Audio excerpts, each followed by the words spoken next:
కడప జిల్లా పెద్దమూడియం మండలం పెద్ద పసుపులో గ్రామంలో శనగ రైతులు రోడ్డుకెక్కారు. Shri Ganesh Rythu Mitra rural wear house గొడౌన్ను పెద్ద ఎత్తున రైతులు ముట్టడించారు. గొడౌన్కు సంబంధించి 4 యజమానుల్లో ఒకరైన చంటి ఐపీ దాఖలు చేశారు. వాటిని అందుకున్న రైతులు ఆగ్రహంతో రగిలిపోయారు. విషయం తెలుసుకున్న జమ్మలమడుగు రూరల్ సీఐ గోపాల్ రెడ్డి గొడౌన్కు చేరుకున్నారు. భారీ బందోబస్తు ఏర్పాటు చేశారు.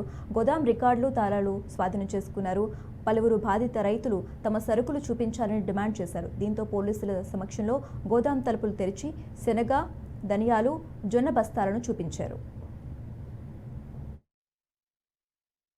చంటి అనే వ్యక్తి 10 సంవత్సరాల నుండి పరిచయము. అప్పుడప్పుడు ఇవ్వడం తీసుకోవడం జరుగుతున్నది. నాకు 2 లక్షలు ఇవ్వాలా, తీసుకున్నాడు, ఇస్తానా అన్న అని.